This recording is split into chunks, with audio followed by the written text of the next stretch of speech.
অষ্টম শ্রেণীর প্রিয় শিক্ষার্থীবৃন্দ, আসসালামু আলাইকুম রহমতুল্লাহি ওয়া বারাকাতুহু। আশা করি তোমরা সবাই ভালো আছো। আজকের বিজ্ঞান ক্লাসে তোমাদেরকে স্বাগতম। কোনো একটি প্রাণী অথবা উদ্ভিদকে যদি নতুন পরিবেশে নিয়ে যাওয়া হয়, তাহলে ওই নতুন পরিবেশে উদ্ভিদ অথবা প্রাণীটিকে খাপ খাইয়ে নিতে তাকে কিছু সময় দিতে হয়, অথবা ওই উদ্ভিদটা নতুন পরিবেশে খাপ খাইয়ে নিতে তার মধ্যে কিছু পরিবর্তন নিয়ে আসে। আর এই পরিবর্তন বা খাপ খাইয়ে নেওয়ার প্রক্রিয়াটি হচ্ছে অভিযোজন, অ্যাডাপ্টেশন। পৃথিবীতে কোনো জীবের অ্যাডাপ্টেশন ক্ষমতা, অ্যাডাপ্টাবিলিটি যত বেশি থাকবে, ওই জীবটা পৃথিবীতে তত বেশি দিন টিকে থাকবে এবং সে সবচেয়ে বেশি আধিপত্য বিস্তার করতে পারবে। আজকে আমরা দেখব হচ্ছে এই অ্যাডাপ্টেশন। আমরা দেখব কার অ্যাডাপ্টেশন? অ্যাডাপ্টেশন অফ ফ্লাওয়ার, অর্থাৎ ফুলের অভিযোজন। তা আমরা প্রথমেই একটু সংজ্ঞাটি দেখে নিই। কোনো জীবকে নতুন পরিবেশের সাথে খাপ খাইয়ে নেওয়াকে অথবা মানিয়ে নেওয়াকে অ্যাডাপ্টেশন বলে। তোমরা একটু খেয়াল করে দেখো, বোর্ডে আমরা যাই তো এখানে দেখো আজকের টপিকটা হচ্ছে ফুলের অভিযোজন, অ্যাডাপ্টেশন অফ ফ্লাওয়ার। তো আমরা অ্যাডাপ্টেশন অফ ফ্লাওয়ার এটি জানার আগে জানবো প্রথমে হচ্ছে অভিযোজনটা কি। শুধু অভিযোজনটা, অ্যাডাপ্টেশন, অভিযোজন, অ্যাডাপ্টেশন কোনো জীবকে তার নতুন পরিবেশের সাথে খাপ খাইয়ে বা মানিয়ে নেওয়াকে অ্যাডাপ্টেশন বা অভিযোজন বলে। এখন আমরা দেখব যে ফুলের অভিযোজন, অ্যাডাপ্টেশন অফ ফ্লাওয়ার, এটা আবার কেমন হয়ে থাকে। তোমরা জানো যে পরপরাগণ বিভিন্ন ধরনের বাহকের মাধ্যমে সম্পন্ন হয়ে থাকে। পরপরাগণ বিভিন্ন ধরনের বাহকের মাধ্যমে সম্পন্ন হয়ে থাকে। পতঙ্গ, বায়ু, পানি, প্রাণী এগুলো সাধারণত বাহক হিসেবে কাজ করে। তো এই বাহকগুলোর সাহায্য পেতে গেলে ফুলের মধ্যে বেশ কিছু গাঠনিক পরিবর্তন, বেশ কিছু গাঠনিক উল্লেখযোগ্য পরিবর্তন লক্ষ্য করা যায়, আর একেই ফুলের অ্যাডাপ্টেশন বলে। অর্থাৎ যে চার ধরনের প্রধানত বাহক রয়েছে, দ্যাট মিনস হচ্ছে তোমার পতঙ্গ, বায়ু, পানি, প্রাণী, এই বাহকগুলোর বা এই মিডিয়াগুলোর বা এই মাধ্যমগুলোর সাহায্য পেতে গেলে ফুলের মধ্যে কিছু উল্লেখযোগ্য পরিবর্তন আসে, আর একেই বলা হয় হচ্ছে ফুলের অভিযোজন। একটু দেখে নিই আমরা ফুলের অভিযোজন, অ্যাডাপ্টেশন অফ ফ্লাওয়ার। পরপরাগণ বিভিন্ন ধরনের বাহকের মাধ্যমে সম্পন্ন হয়ে থাকে। পরাগায়নের মাধ্যমগুলো যেমন পতঙ্গ, বায়ু, পানি এবং প্রাণী ইত্যাদির সাহায্য পেতে ফুলের গঠনে বেশ কিছু উল্লেখযোগ্য পরিবর্তন লক্ষ্য করা যায়। একেই ফুলের অভিযোজন বলে। এখন যেহেতু বাহকগুলো অর্থাৎ পরাগণের মাধ্যমগুলো আলাদা, সুতরাং ফুলের অভিযোজনগুলো ভিন্ন ধরনের হবে। তাহলে বিভিন্ন মাধ্যমের জন্য উদ্ভিদের ফুলের অভিযোজনগুলো ভিন্ন ধরনের হয়ে থাকে। ফুলের অভিযোজনগুলো প্রধানত চার ধরনের, যথা প্রথমটা তোমরা দেখো যে পতঙ্গ পরাগী ফুলের অভিযোজন। পতঙ্গ পরাগী ফুলের অভিযোজন, adaptation of insect pollinated flower. পতঙ্গ পরাগী ফুলের অভিযোজন, adaptation of insect pollinated flower. তোমরা খেয়াল করে দেখবা যে পতঙ্গ পরাগী, মূল কথাটা হচ্ছে পতঙ্গ আর পরাগী। পতঙ্গ হচ্ছে তোমার ইনসেক্ট, আর পরাগী বলতে এখানে বোঝানো হচ্ছে পলিনেটেড।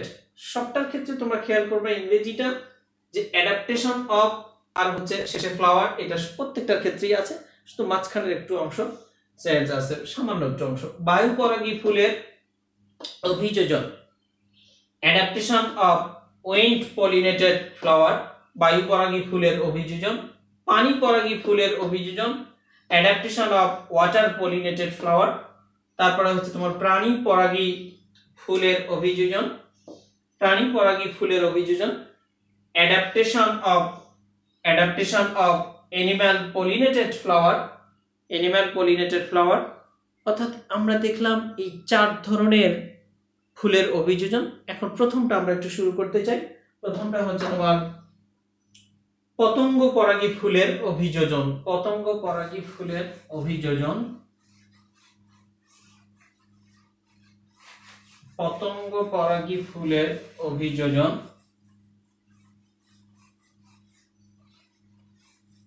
পতঙ্গ পরাগী ফুলের অভিযোজন প্রথমটা আমরা একটু সংজ্ঞাটা জেনে নিব যে পতঙ্গ পরাগী ফুল কাকে বলে। প্রথমে পতঙ্গ পরাগী ফুলের অভিযোজন। পতঙ্গ পরাগী ফুলের অভিযোজন, পতঙ্গ পরাগী ফুলের অভিযোজনটা অর্থাৎ পতঙ্গ পরাগী ফুলের অভিযোজন, এটা আমরা প্রথমে জানার আগে একটু জেনে নিব হচ্ছে পতঙ্গ পরাগী ফুলটা কাকে বলে। অর্থাৎ আমরা পতঙ্গ পরাগী ফুলের অভিযোজন এটা জানার আগে একটু জানবো যে পতঙ্গ পরাগী ফুলটা কাকে বলে। তাহলে পতঙ্গ পরাগী ফুল কাকে বলে? পতঙ্গ পরাগী ফুল যে সমস্ত ফুলের পরাগায়ন, পতঙ্গ পরাগী ফুলের অভিযোজনের আগে আমরা একটু জানবো যে পতঙ্গ পরাগী ফুল, দ্যাট মিনস হচ্ছে ইনসেক্ট পলিনেটেড ফ্লাওয়ার। আমি একটু সংজ্ঞাটা বলি, তোমরা লিখে নিবা। যে সমস্ত ফুলের পরাগায়ন বিভিন্ন ধরনের পতঙ্গের মাধ্যমে সম্পন্ন হয়ে থাকে তাদেরকে পতঙ্গ পরাগী ফুল বলে। আমি আবারও বলছি, যে সমস্ত ফুলের পরাগায়ন বিভিন্ন ধরনের পতঙ্গের মাধ্যমে সম্পন্ন হয়ে থাকে তাদেরকে পতঙ্গ পরাগী ফুল বলে। এখন আমরা দেখব হচ্ছে এই পতঙ্গ পরাগী ফুলের অভিযোজন। এখন দেখব পতঙ্গ পরাগী ফুলের অভিযোজনটা, অর্থাৎ পতঙ্গ পরাগী ফুলের অভিযোজন গত কি কি বৈশিষ্ট্য আসে, অর্থাৎ পতঙ্গ পরাগী ফুলের পতঙ্গের সহযোগিতা পেতে, কীট পতঙ্গের সহযোগিতা পেতে এর মধ্যে কি কি পরিবর্তন আসে। প্রথমটা 1 নাম্বার বৈশিষ্ট্যটা আমরা দেখি। নাম্বার 1, ফুল আকারে বেশ বড় হয়ে থাকে। তো শিক্ষার্থীরা আমি একটি কথা বারবার করে বলি, সেটি হচ্ছে যে সবসময় বিজ্ঞান এই সাবজেক্টটি সব সাবজেক্টের ক্ষেত্রেই রয়েছে, তবে বিজ্ঞান সাবজেক্টটি বি প্র্যাকটিক্যাল, সবসময় প্র্যাকটিক্যাল চিন্তা ভাবনা করবা এবং রিয়েলিস্টিক। 2-1টি থিওরিটিক্যাল জিনিস আমাদের জানা লাগবে। পতঙ্গ পরাগী ফুল, এখানে হচ্ছে পতঙ্গরা কেন তার দিকে আকৃষ্ট হবে। ফার্স্ট কারণ হচ্ছে যে এই ফুলটা আকারে বেশ বড় হয়ে থাকে, তাহলে তাদের দৃষ্টিতে পড়ে, পতঙ্গগুলোর হচ্ছে দৃষ্টিতে পড়ে যে পতঙ্গ পরাগী ফুল আকারে বড় হয়ে থাকে। দেন হচ্ছে আমরা সেকেন্ড বৈশিষ্ট্যটা যাব হচ্ছে তোমার ফুলের পাপড়ি বেশ বড় হয়ে থাকে। ফুলের পাপড়িটা হচ্ছে তোমার বেশ বড় হয়ে থাকবে, ফুলের পাপড়িটা বড় হবে, ফুলের পাপড়িটা হচ্ছে তোমার বেশ বড় হয়ে থাকে এবং উজ্জ্বল বর্ণের হয়ে থাকে। ফুলের পাপড়িটা তোমরা জানো যে ফুলের সবচেয়ে চিত্তাকর্ষক, ফুলের সবচেয়ে আকর্ষণীয় অংশ হলো পাপড়ি। প্রকৃতিকে নয়নাভিরাম সৌন্দর্যে ভরিয়ে দেয় ফুলের কোন অংশটুকু? সেটি হচ্ছে এই পাপড়ি বা হচ্ছে পেটাল। তো এই পতঙ্গ পরাগী ফুলের ক্ষেত্রে পাপড়িটা আকারে বেশ বড় প্লাস হচ্ছে রঙিন হয়ে থাকে। দ্যাট মিনস এই ফুলের পাপড়িটা রং বেরঙের হয়ে থাকে, অর্থাৎ এই ফুলটার পাপড়িটা হচ্ছে তোমার বেশ বড় হয়ে থাকে। 3 নম্বর বৈশিষ্ট্যটা বলবো যে ফুল রঙিন হয়ে থাকে। ফুলটা রঙিন হয়, ফুল রঙিন হয় অর্থাৎ রং বেরঙের, অর্থাৎ কি রং বেরঙের হয়ে থাকে, বিভিন্ন বিচিত্র বর্ণের হয়ে থাকে এই ফুলগুলো। আর সেগুলো ফুলগুলো তখন আকৃষ্ট করে কাকে? পতঙ্গকে আকৃষ্ট করে। দেন আমরা পরের বৈশিষ্ট্য যদি যাই, ফুল মধু গ্রন্থিযুক্ত। এখন একটু খেয়াল করে দেখো, পতঙ্গগুলো আকৃষ্ট হওয়ার পিছনে আরেকটি কারণ রয়েছে। সে কারণটি হচ্ছে যে এর মধ্যে কি রয়েছে, এর মধ্যে হচ্ছে মধু গ্রন্থি রয়েছে। দ্যাট মিনস এই ফুলের হচ্ছে তোমার পতঙ্গগুলো এখানে গেলে তারা এই মধুর টানে ছুটে যায়, যার কারণে তারা মধু নিয়ে থাকে এবং দেখা যাচ্ছে যে তোমার পরাগায়নের কাজটিও সম্পন্ন হয়ে থাকে। দ্যাট মিনস এর ফুলগুলো হচ্ছে মধু গ্রন্থি যুক্ত হয়ে থাকে। এবার আসবো আমরা একটু পরাগরেণু আর হচ্ছে গর্ভমুণ্ড।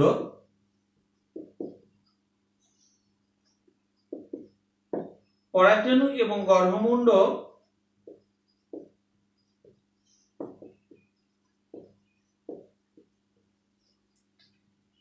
আঠালো প্রকৃতির। পরাগরেণু এবং হচ্ছে গর্ভমুণ্ডটা আঠালো প্রকৃতির। তোমরা জানো যে আমি এই বিষয়ে বিস্তারিত ক্লাস নিয়েছি তোমাদের। পরাগরেণু কোথায় থাকে? পরাগধানীতে থাকে, এবং গর্ভমুণ্ড হচ্ছে তোমার গর্ভপত্রের উপরের দিকের অংশটা। তাহলে এই পরাগরেণু এবং হচ্ছে গর্ভমুণ্ড দুটোই কেমন? আঠালো প্রকৃতির হয়ে থাকে। পরাগরেণু এবং গর্ভমুণ্ড আঠালো প্রকৃতির। এবং এখানে আরেকটি কথা আমরা যুক্ত করব, পরাগরেণু এবং গর্ভমুণ্ড আঠালো প্রকৃতির এবং সুগন্ধযুক্ত। সুগন্ধযুক্ত অর্থাৎ এখানে থেকে ফুলের তো ঘ্রাণ ভালোবাসে সবাই, ঘ্রাণটা সবসময় আকৃষ্ট করে মানুষ সহ অন্যান্য প্রাণীকেও, পতঙ্গকেও আকৃষ্ট করে। সুতরাং হচ্ছে তোমার এই পতঙ্গ পরাগী ফুল কি যুক্ত? সুগন্ধ যুক্ত। আমরা এই বৈশিষ্ট্যগুলো দেখলাম। এখন একটু যাব হচ্ছে তোমার এই পতঙ্গ পরাগী ফুলগুলো কি কি, উদাহরণটা আমরা একটু যাব। উদাহরণের মধ্যে কি রয়েছে? পতঙ্গ পরাগী ফুলের উদাহরণগুলো আমরা একটু ছোট করে শুধু কয়েকটি উদাহরণ একটু দেখব। পতঙ্গ পরাগী ফুলের তোমাদের খুব সুপরিচিত জবা কুমড়া, সরিষা ইত্যাদি ফুলগুলো হচ্ছে তোমার পতঙ্গ পরাগী ফুল। সেক্ষেত্রে আমরা পরেরটাতে একটু যাব। পরেরটি হচ্ছে বায়ু পরাগী। পরেরটা হচ্ছে বায়ু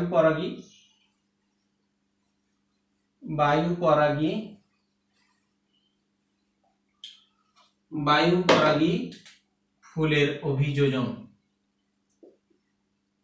তাহলে তোমরা একটু বায়ু পরাগী ফুলের অভিযোজন জানার আগে বায়ু পরাগী ফুল কাকে বলে সেই সংজ্ঞাটা একটু দেখে নেই। বায়ু পরাগী ফুল কাকে বলে? বায়ু পরাগী ফুল যে সমস্ত ফুলের পরাগায়ন বাতাস বা বায়ুর মাধ্যমে সম্পন্ন হয়ে থাকে তাদেরকে বায়ু পরাগী ফুল বা উইন্ড পলিনেটেড ফ্লাওয়ার বলে। যে সমস্ত ফুলের পরাগায়ন বায়ু বা বাতাসের মাধ্যমে সম্পন্ন হয়ে থাকে তাদেরকে বায়ু পরাগী ফুল বলে। এখন আমরা একটু ওইটার মতোই বায়ু পরাগী ফুলের অভিযোজনটা একটু দেখে নেই। তোমাদেরকে আমি একটু টেকনিক দিতে চাই, সেটি হচ্ছে যে দেখবা এই পতঙ্গ পরাগী এবং হচ্ছে বায়ু পরাগী এই দুই ধরনের ফুলের অভিযোজনের মধ্যে বেশ কিছু পার্থক্য লক্ষ্য করা যায়। সাধারণত পতঙ্গের বিপরীত বৈশিষ্ট্যগুলো বায়ুতে সাধারণত রয়েছে, অর্থাৎ বায়ু পরাগীতে রয়েছে। পতঙ্গ পরাগী ফুলের যে বৈশিষ্ট্যগুলি রয়েছে বায়ু পরাগী ফুলে সাধারণত এই বৈশিষ্ট্যগুলো নেই, অর্থাৎ এখানে বেশ কিছু পার্থক্য লক্ষ্য করা যায়। সুতরাং তুমি একটি পড়লে অন্যটি হচ্ছে লিখতে পারবে। তবু আমি একটু দেখিয়ে দেই।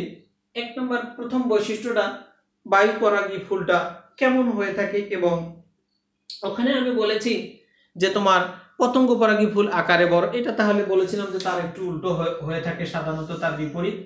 তাহলে ফুল আকারে বেশ ছোট হয়ে থাকে, ফুল আকারে বেশ ছোট হয়ে থাকে, ফুলটা আকারে ছোট হয়ে থাকে। দেন হচ্ছে তোমার এই ফুলটা বায়ু পরাগী ফুলটা আকারে বেশ ছোট, পাপড়িটাও ছোট হয়ে থাকে। পাপড়ি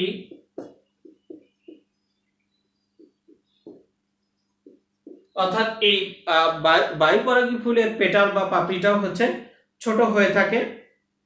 ফুল বর্ণ ও গন্ধহীন, ওখানে কিন্তু হচ্ছে তোমার রং বেরঙের ছিল এবং সুগন্ধযুক্ত ছিল। ফুল বর্ণ ও গন্ধবিহীন। তাহলে আমরা ওই আরেকটা কথা যাব হচ্ছে তোমার মধু গ্রন্থির বিষয়টি, সেখানে একটু দেখবো। এরা সাধারণত মধু গ্রন্থি বিহীন, মধু গ্রন্থি বিহীন। কি এটা বিহীন? মধু গ্রন্থি বিহীন, দ্যাট মিনস এদের মধ্যে মধু গ্রন্থিটা নেই, যার কারণে সুগন্ধ সাধারণত ছড়ায় না, যার কারণে সুগন্ধ ছড়ায় না। এবার একটু আসবো আমরা পরাগরেণু। এর পরাগরেণুর আবার একটু বিশেষত্ব রয়েছে। পরাগরেণু হালকা, পরাগরেণুটা হচ্ছে হালকা হয়ে থাকে। পরাগরেণু হালকা, অসংখ্য অসংখ্য এবং আকারে বেশ ছোট। এখানে তোমরা খেয়াল করে দেখবে যে পরাগরেণু হালকা, অসংখ্য, আকারে ছোট। এখন বায়ুপরাগী ফুলের, পতঙ্গ পরাগী ফুলের ক্ষেত্রেও পরাগরেণু ছিল হচ্ছে তোমার অনেক, কিন্তু আকারে সে কিন্তু বায়ুপরাগীর থেকে বড়। আর পতঙ্গ পরাগী ফুলের পরাগরেণুটা আকারে বায়ুপরাগীর থেকে বড়, বাট বায়ুপরাগী ফুলের পরাগরেণুটা অসংখ্য, ছোট এবং হালকা। হালকা হওয়ার কারণেই তো সে বাতাসে ভেসে যেতে পারে, হালকা হওয়ার কারণেই বাতাসে ভেসে যেতে পারে। এবং এদের পরাগায়ন কিসের মাধ্যমে হয়? বাতাসের মাধ্যমে, এই জন্য সম্পন্ন হয়ে থাকে। এদের গর্ভমুণ্ড আঠালো প্রকৃতির, এদের গর্ভমুণ্ড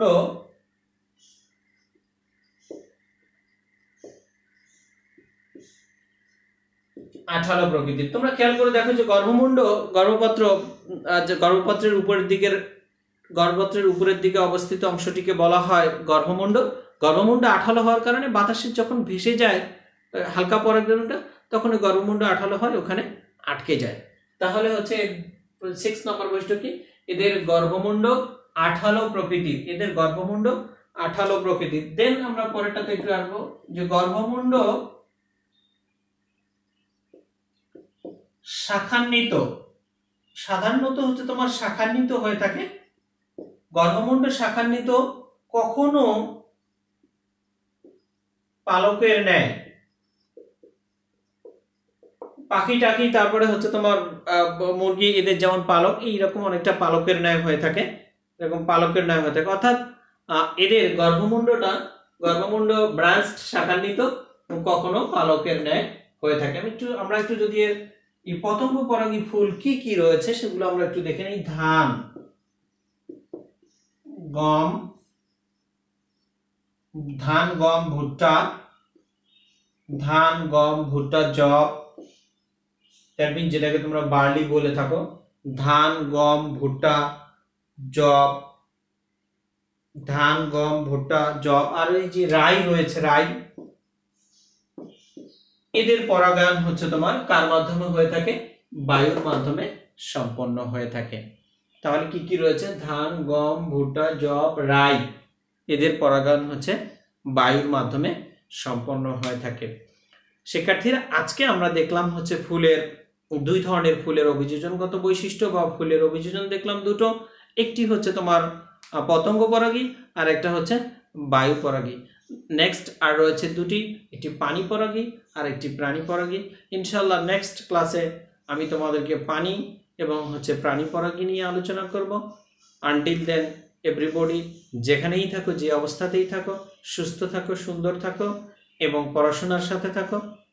আল্লাহ হাফেজ।